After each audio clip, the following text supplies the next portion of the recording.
All right, let's get into it. We're going to deconstruct a story today that is, well, it's pretty much a perfect cautionary tale for the world we live in right now.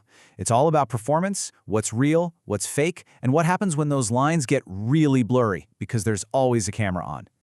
So, let's start with this question. This whole story is about a guy who built an entire career on what he called authenticity. He was an absolute master at pulling at people's heartstrings, but one day the real world came crashing right into his little performance, and it all happened live. Now, this guy wasn't just getting lucky. Oh no, he had a system. A meticulous, repeatable scam designed from the ground up to hijack our emotions and guarantee that sweet, sweet online engagement. It was, for all intents and purposes, the perfect grift. Okay, so this was his method, and honestly, it's pretty chilling.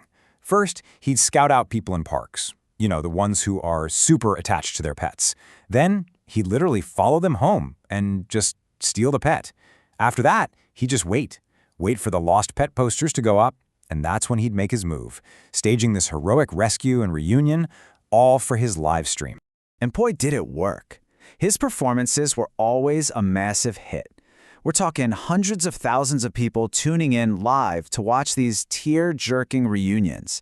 They're donating money, they're sharing the videos, and they have absolutely no idea it's a total sham. And you know, the motivation here wasn't just about getting famous or getting likes. This became a full-blown business model. Sponsors started rolling in, turning his whole deception into a really profitable company, a company built entirely on lies. Of course, any good performer knows you have to keep raising the stakes. You have to top yourself. Our guy here had a real knack for finding the perfect targets to create maximum drama. But, as you can probably guess, that skill would end up being his downfall. So for his next mark, he didn't just pick any pet owner. He chose Ernie, an elderly veteran who was suffering from PTSD.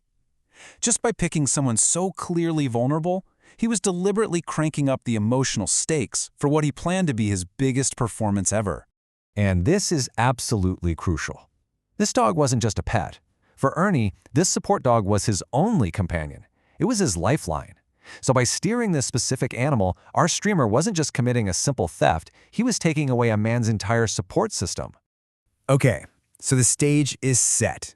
The emotional stakes are as high as they can possibly be.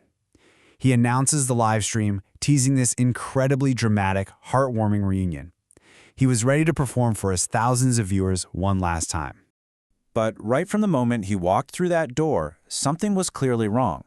Live on camera, the dog, who you'd expect to be going crazy with joy, just stops, and it starts whining.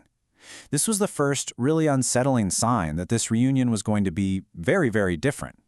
He tried to play it off, of course. He flashed a big smile for his audience, gave the dog a little tug to move it forward. But his perfect performance was about to collide with a brutal, ugly reality that was waiting for him just around the corner. And there it was. In the kitchen, he found Ernie, on the floor, dead. This is that horrifying moment the whole grift just collapses in on itself, confronting him with a devastating truth that he could never control, never script, and never ever stage. In his complete and utter panic, the one thing he cared about more than anything, his performance, his audience, was the very thing he forgot was still there, watching his every move. His private terror was now a public broadcast. So what's his first instinct? It's not to call for help. Nope. It's to protect the story. He's desperately fumbling with his phone to stop the recording, to end the performance, and try to handle this catastrophe away from the prying eyes of his followers.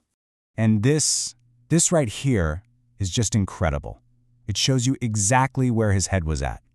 In a panicked whisper, thinking the camera's off, he basically confesses to this whole warped logic he's been living by.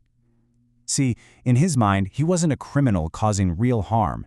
He was just a performer. And here it is, the final devastating twist. He didn't manage to stop the stream. The very tool he used to build his entire fake reality became the instrument that broadcast his real, unfiltered, and horrifying confession to the entire world. So this whole modern fable leaves us with a pretty heavy question that I think we all have to grapple with.